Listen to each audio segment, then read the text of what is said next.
E o satélite de quase 2 toneladas está prestes a entrar em órbita e cair na Terra.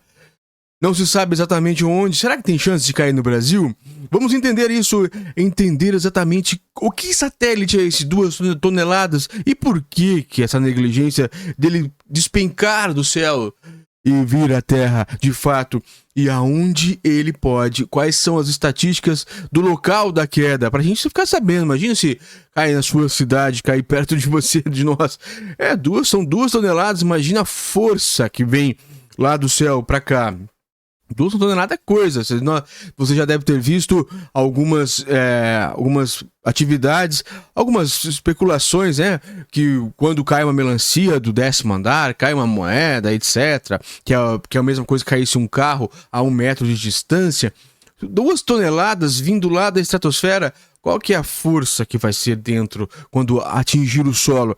E é perigoso. Então vamos entender exatamente o satélite pioneiro de 2 toneladas prestes a cair sobre a Terra. Olha, o satélite europeu de sensoriamento remoto da Terra pesava cerca de 2,5 toneladas na época do lançamento.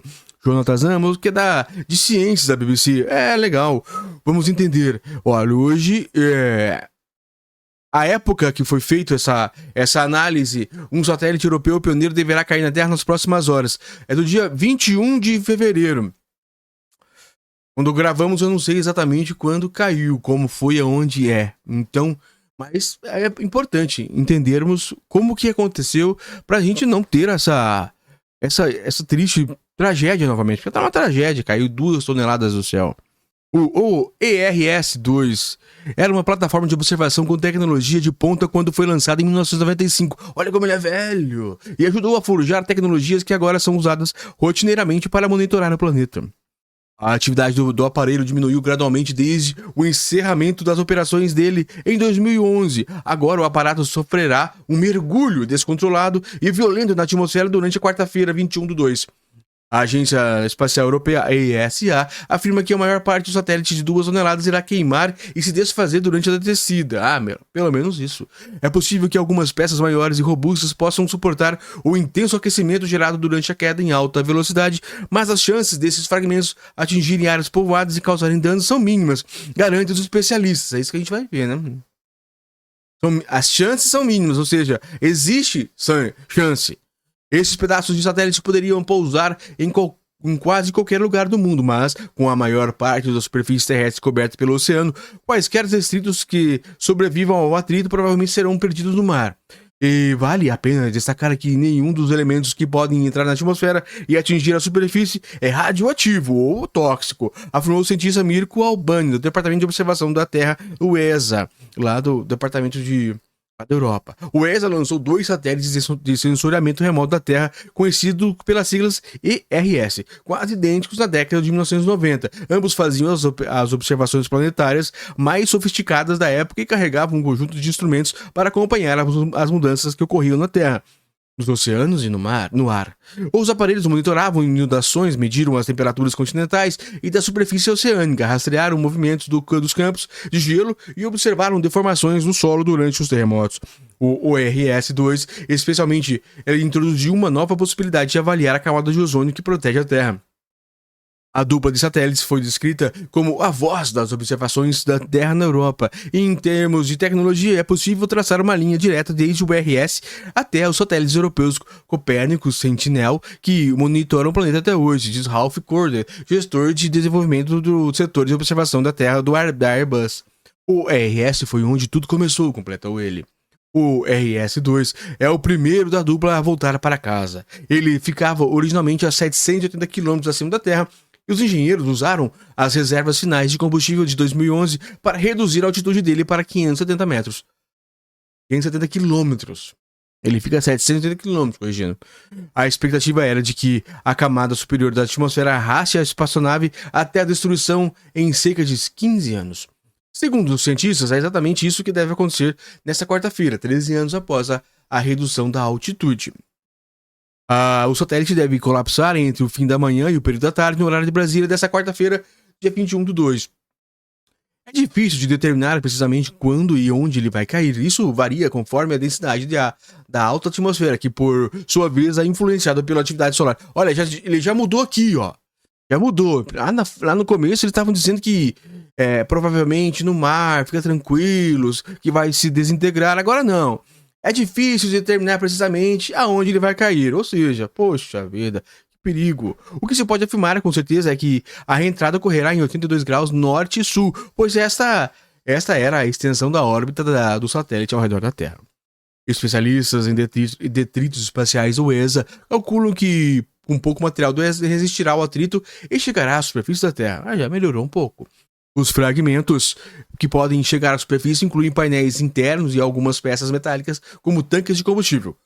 O elemento com maior probabilidade de atravessar a atmosfera de alguma forma é a antena do sistema de radar que foi construído pelo Reino Unido. A antena possui uma construção em fibra de carbono capaz de tolerar altas temperaturas. Quando o ERS-2 foi lançado, as diretrizes de mitigação sobre detritos espaciais eram muito mais flexíveis. Trazer para casa uma espaçonave de 25 anos após o fim das operações era considerado algo aceitável.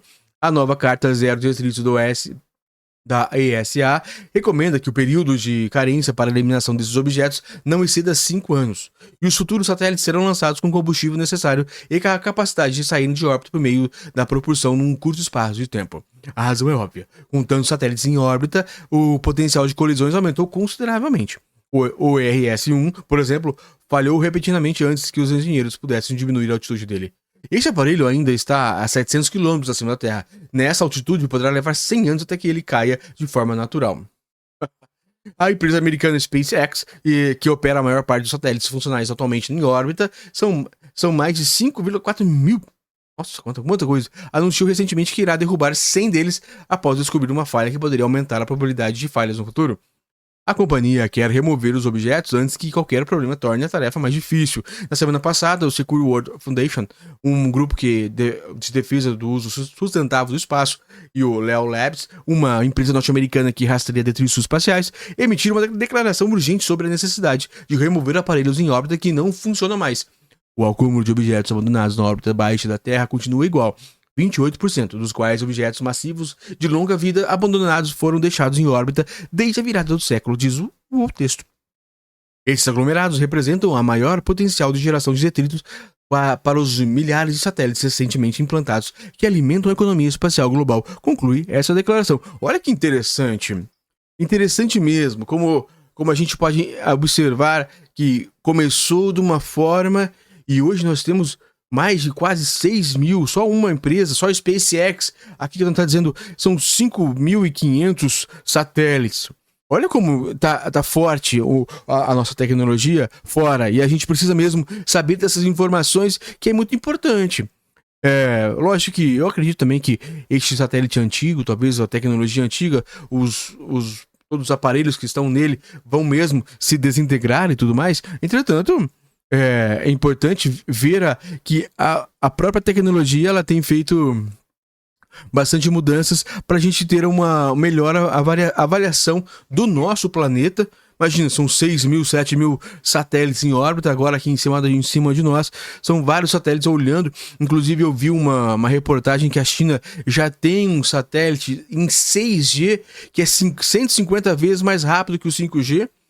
Então, o futuro está mesmo no espaço, e isso é simplesmente sensacional. Inclusive, ontem nós fizemos a leitura da reportagem sobre a grande massa do quasar, quase com uns 500 trilhões de vezes mais luz do que o próprio Sol, que consome um Sol nosso todos os dias. Então, que tem 17 bilhões de vezes maior que o Sol, a massa desse quasar, identificado por um número gigantesco, que agora eu não vou lembrar o nome, então, que é o objeto mais luminoso do universo até agora. Então, o universo em si, é por isso que eu curso física, e é sensacional em matemática, essas coisas, e você também deve, eu recomendo você estudar matemática, física, essas coisas, independente, como se estivesse estudando português, redação, temas, leitura, coisas que você precisa estudar para ser uma melhor pessoa, para entender exatamente as curiosidades do nosso planeta, porque realmente é muito legal, é muito sensacional. Obrigado a todos que nos acompanharam até aqui, Eu espero o like de vocês, que vocês compartilhem, dê dicas. Muita gente critica a minha forma de leitura, que não entende às vezes, mas é o que eu posso fazer nos horários livres que eu tenho, inclusive agora. Um abraço a todos.